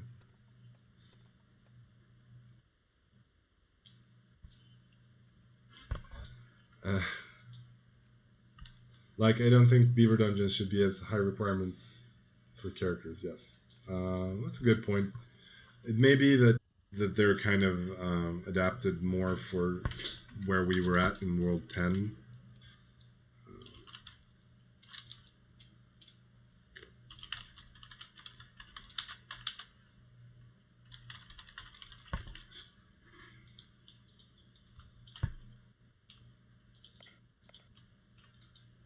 In terms of how dangerous everything was.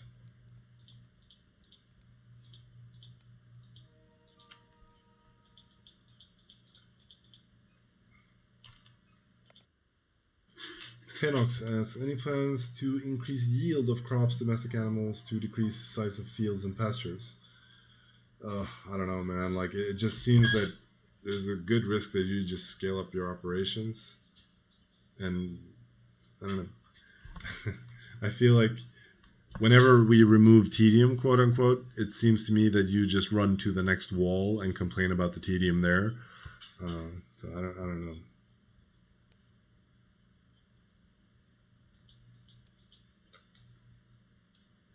The developedness of areas used to determine the power of animals to spawn, right? So what if totally undeveloped areas slowly dissolve into a darkness like stats and spawn super creepy weird shit?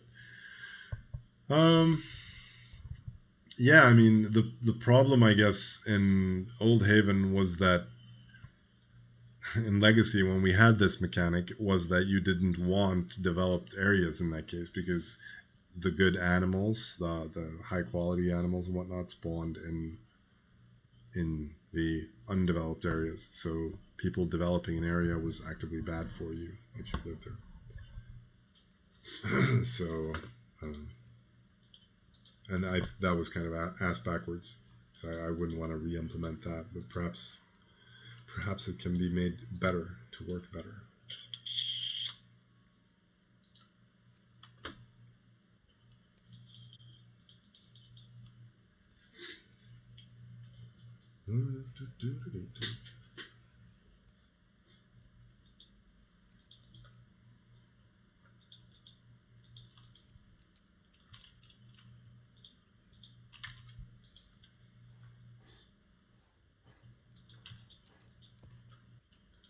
We're gonna build another box to keep all our shit in.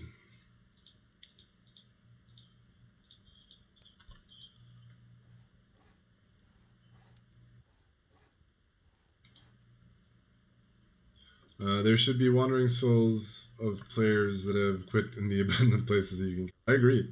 I think Rusalkas and stuff would be really, really sweet. Again, I'm gonna shill for one of my favorite games of all time. Glory. This, boys and girls, is one of the realest RPGs ever made. Really, really like this one. And Quest for Glory Shadows of Darkness is set in a really cool kind of Slavic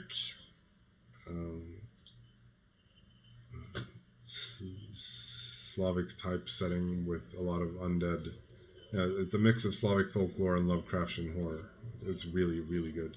Uh, it even has like audio, voice acting and stuff. It's really it's just awesome. I can't recommend it enough. I haven't played it in years, but it was really, really good.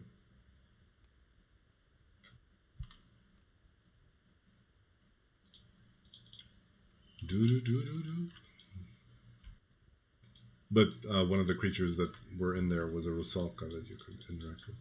She appeared as a beautiful lady of the lake, but if you ever embrace her, she turned into a foul, rotting corpse of a woman.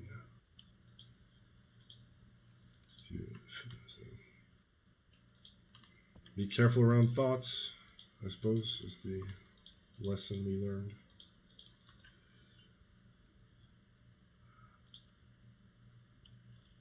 Or what if an event caused temporary darkness, like areas all over the world, rather than a dungeon, maybe a few mini-grids?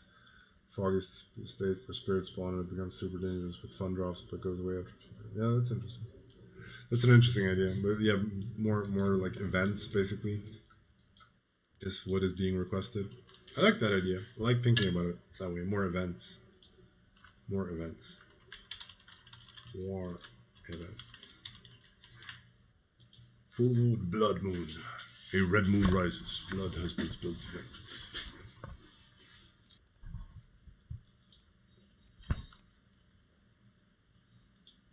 Official Ramsey says, having the creator's name on a sword or gear adds history to the game's world.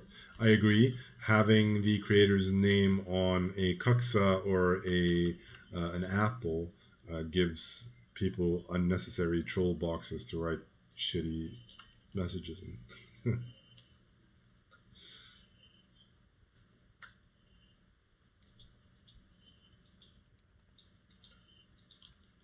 So, I mean, I think for sure I would love to allow you to write your name on a cool sword that you created in a cool artifice system that we should arguably implement. But I'm not so sure about just willy-nilly adding it to everything so that you can write on bleeding everything. Because I don't think that you know, with great power comes great responsibility, and I don't think you're up for the task, son. I don't think you are ready for the immensity of such power.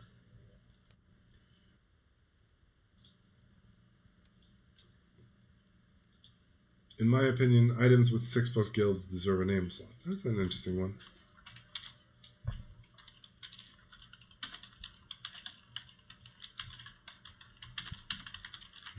We'll consider. Will most certainly consider.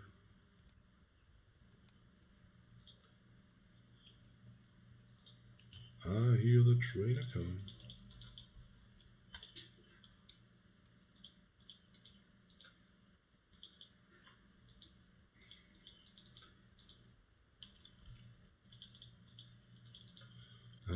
What do we have to?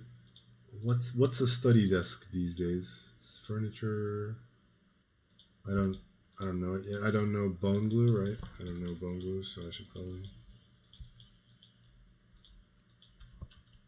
the fuck breaker. The fuck breaker. Yes, I realize that I need. Oh, jeez, boys, we need masonry. We need so much masonry. We're gonna, we need a whole lodge full of masonry. Should always bump this up to 33. I think it's important to get this level here to 33. You get it? That's the joke. It's the Freemasonic joke right there. I want to add right here, right now. We go on the record and say that Freemasonry is really trash. It is such trash. It is such utter garbage. Such foul occult nonsense. Grown men playing in playing secret club in weird lodges doing really weird stuff, and such trash. Do not taint your precious souls with foul and wicked things like that. George Washington was a Freemason, yes. Most of the American founders were. Show me on the voodoo doll where Grand Poobah touched me. Richard says, how about the Order of Oddfellows? The Order of Oddfellows are basically Freemasons, so there's not much of a difference there. I think it is a Freemasonic order in mild disguise. So, Sabinati says, I get it. I ain't laughing. I get it. No, it's no joke, man. There's no laughing, man. We want to stay away from that. This is a non-Masonic stream. We're against all that nonsense. Unless you know the secret handshake. If you know what I mean, right? If you know what I mean. Order of the Spruce Cap. Yeah. Order of the Spruce Cap. That's good. I'm going to start the Sacred Order of the Spruce Cap. I don't know pottery, right? It's probably what I'm lacking for my clay cauldron.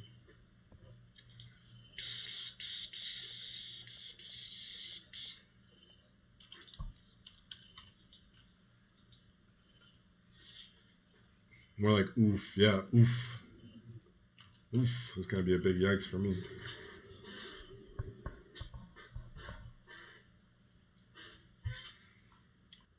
So we had the midsummer solstice recently. That was a lot of fun. In Sweden we have Midsummer's Eve. It's a night where we celebrate by eating pickled herring and drinking alcoholic beverages. It's a lot of fun. I learned a new German insult that I didn't know before. Bei dir ist Hopfen und Malz verloren. Means hops and malt are wasted on you. I thought it was a very, very good insult. And very German in its character. Meaning you're so beyond it, you're so lost that not even, the ingredients for beer will help. Not even beer can save you, basically. You're not even redeemable with alcohol. Then you know it's bad. Is there any celebrations in Sweden that don't involve pickled herring? Pretty much no. You gotta have your sill och nubbe with pretty much everything. So the answer is pretty much. The answer is pretty much no. There's Jordan Peterson. It's the yin, it's the postmodernist. The yin and the yang.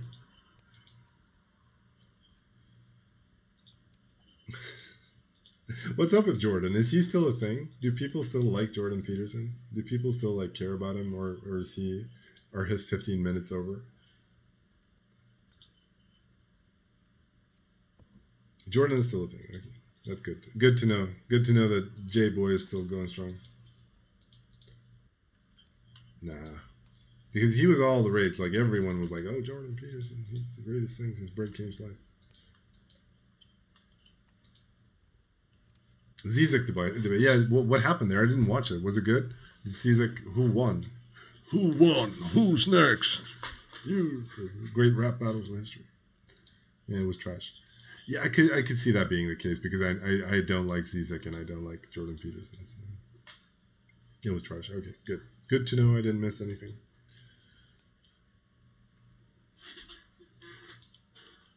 But I could see I could see Zizek being smarter than Jordan Peterson. Nobody won. They were both doing their one-trick pony rhetorics and not really. Okay,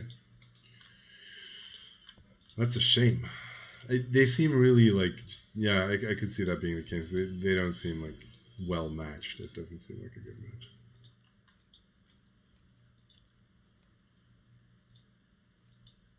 I only know one Giordano Colsio. That's true. Zizek needs to lay off the coke. Yeah, I can only agree. he has a tick where he scratches his nose all the time. 12 rules for him. Clean your base and the 12 rules. What were they? They were so pretentious. It was so terribly. 12 rules for life. Is that what they were called? Self-help book by Canadian clinical psychologist and psychology Professor Jordan Peterson.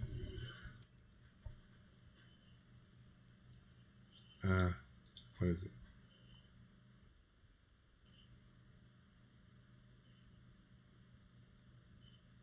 Number 12. Pet a cat when you encounter one on the street. It's like, you're trying to be funny? I haven't read the books. I wouldn't. The others are kind of like what self-help books usually are. It's like these good advice, perhaps, but like also so general that it's hard to apply in any meaningful sense. But if people feel like they got something out of it, then I'm not going to be a hater. It's important to not be too much of a hater, because you get a dopamine rush every time you kind of denounce someone, and it's important to check yourself on that point, because it's easy to just start ranting against people for no real reason, because your brain is kind of triggered by that. Based pro Iran war, Ben. Yeah, I don't know about that, bro. Ben Shapiro, are they? Jesus Christ. But I guess Ben Shapiro doesn't care too much about Jesus Christ, does he? Oh, shots fired.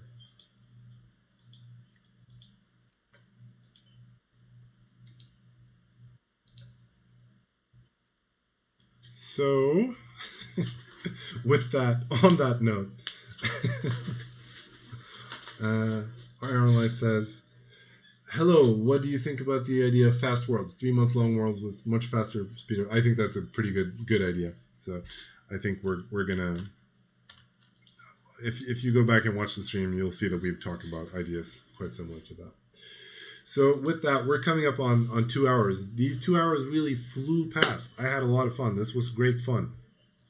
I've been thinking maybe I should do these more often. I'm not sure I'm entertaining you, but I have a lot of fun while doing it. So it may happen at some point, not this month or next month, but maybe I should step it up, stream more. I also find that it's kind of helpful to interact just on a chat type of basis with the crowd and put an ear to the ground and see what the people who care about the game have to say about it. So I've enjoyed interacting with all of you. This one was slightly less entertaining due to the lack of beard. Yeah, we're going to get back there. Hopefully toward the end of the year we'll be perhaps not fully up to speed, but we'll get back there. Do more dev process streams. Yeah, that could be fun. That could definitely be fun. More Blender stuff and all that jazz. It's just it takes a little bit of time, and I'm not sure I'm narrating while I do it, and now I'm also a little bit embarrassed for my noobish art skills. So, but maybe, but maybe that's just a bad reason. Do 2 streams per month and do more of that forum shit too. Yeah, definitely agree on the forum shit. So we have 2 minutes left, and then I'm going to close it down. So if you have any final questions, feel free to ask them. But other than that, I think I'm going to just say, thank you for caring and playing the game, and for watching the stream and being here and interacting with me. I think we peaked at around 50 nerds, and I think it's probably pretty good for being middle of the summer with the world being what it is and everything, blah blah. Yeah, so damn, it was fun doing this. And yeah, again, thanks for everything, and stay safe in and out of game, and Christ is risen, so never forget that, and always, pretty good for a dead game. Am I right? That's so true. Yeah. So never forget to carry the light in your heart, and hope to see all your friends and loved ones on the other side in happier times. So for your information, we need one good sort of game changer update soon. Spice up the mid-world, man. A big fucking bird or something, Yeah, loons, the biggest bird. Flamingos. rideable moa birds. What are those called? The big prehistoric crazy geese, the rideable geese. Right on. With that, I think we're going to call it a night, boys and girls. On that note, we're going to end it. Thank you all so much for watching. Thank you for being here. Thank you for being awesome. Catch you for the July stream. And stay safe. In-game, out-of-game, crisis risen, bla bla bla bla. Allt gott till er. Fan, det var kul det här. Ja, vi kör i jul igen. Take care, boys and girls.